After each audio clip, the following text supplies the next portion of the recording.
In this video, I'm going to break down the entire Fight Shape Project training system, how you can get in fight shape, so drop 10 to 50 pounds of body fat, build the confidence to take your shirt off, confidence in your ability to defend yourself, confidence in your ability to go and just do a boxing workout straight off the back. You know what you're doing. You look like you know what you're doing as well. So you can do this in 35-minute workouts, make it fit into your life.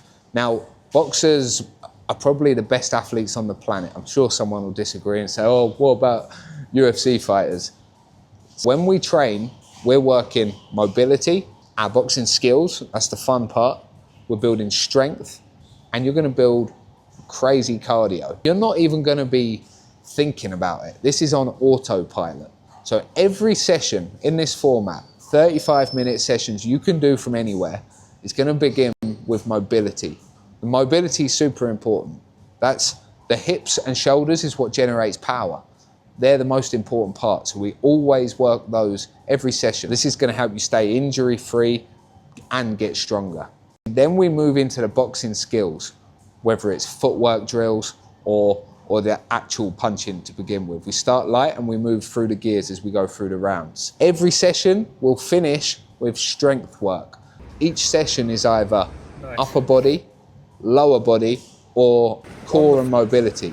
So that way we're getting a leg day or an arm day or an ab day.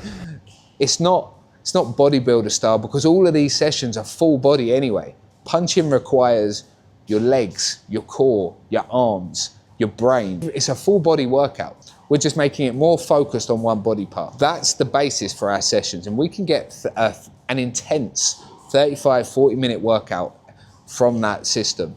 3 days a week of training like this, you could get in phenomenal shape if you get your eating habits right alongside it and your lifestyle.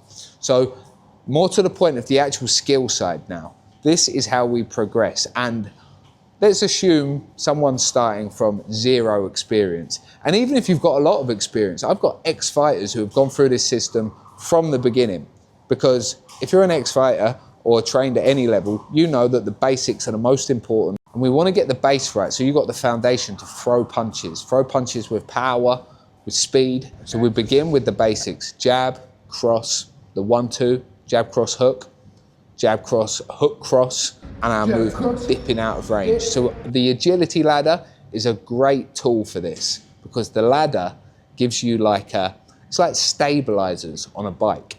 Gives you the guideline of where to move, how to move, when to throw your punches. It's actually telling you when to throw and then when to move, where to move to. It's just guiding you through it, because when you've not done much shadow boxing before, and even on the bag, if you've not done it before, you don't really know when to throw punches. It's a bit of a guessing game, and it can turn into a real shambles. It's like chaos. This is your guideline, moving in and out.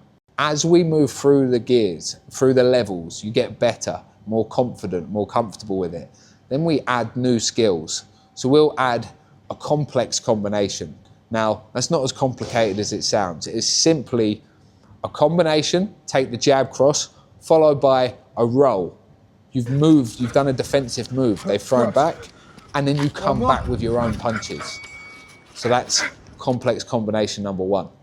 We might do it with slipping, and then we add a second layer to these combinations. So it's burst, so you punch, jab, cross, roll, come back with cross hook, then you might roll again and come back with another combination. So it's putting sustained bursts on an opponent. This is what makes it real, makes it like a real fight situation. And when we finish punches, we don't just switch off and put our hands down and stop. We stay in fight mode. We're concentrated. That's the biggest thing, even for fighters, is staying switched on, concentrated for the whole 12-round fight. So we stay switched on during these rounds, and we go back to moving, work the jab, and then we explode again when we're ready. As we master these skills, we take away the ladder. We don't keep the ladder forever. We remove it, and now we have an object to circle around. Could be anything. You use a glove, a bottle of water, a shoe, a stone, doesn't matter. But we're circling the ring. This is a new skill altogether. It's a skill on its own. Circling, making someone chase you, make them come and counter.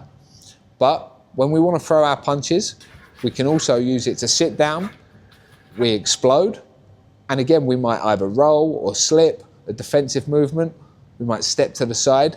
We can use it to change angle as well. So we step either side of this target, our opponent. This is our opponent, remember. We step and we spin, or we jump, or we step and we shift. There's different types of angle changes that we work through. There's a lot of different movements to unpack, but this is ideal. We take it slow. Everything is slow to begin with. Slow it down, get it smooth. When it's slow, it's smooth, and when it's smooth, it's fast. Slow is smooth, smooth is fast. If you're one of my students, you've heard me say that about 3 million times. So we're changing angles, circling, working the jab, explode with a burst, move, burst again, move, burst again. We're putting it together. Even moving in and out. So we're going on the front foot and then they're coming back at you. You envision them coming back at you. And they're coming from where the target is, where whatever you've got in the ground is, whether it's a pad or a glove or whatever, you're moving away from it. They're coming and then you stop, hold your feet, and then you throw. So you can use that to create this image of your opponent and you're moving around them, reacting to everything they do. As we go deeper into this, you're now comfortable with the basics. You're comfortable with circling. You're comfortable with throwing complex combinations. So you punch, defensive move, punch again. Multiple bursts of it. Moving in and out, throwing punches. Now we're comfortable.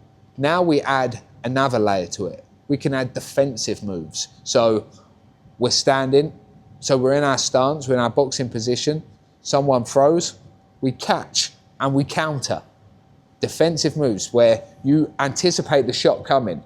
You've caught it and you counter in combination. Again, this is a complex combination, but it's taking it to another level. As you move through the gears, we combine this with head, body, head, going up and down the levels. Now, one of the big things here is when you're getting to this stage is not just knowing the punches, knowing the different moves, knowing what to do and when to do it.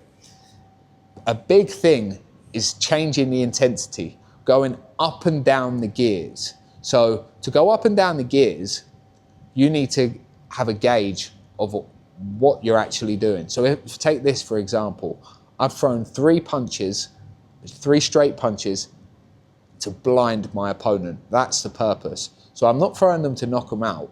So I throw them boom, boom, boom, fast.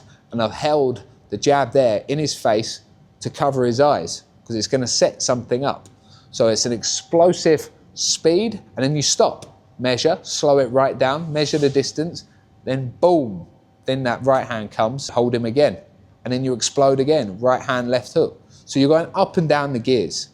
Not everything's going to be 100 miles an hour or as fast as you can.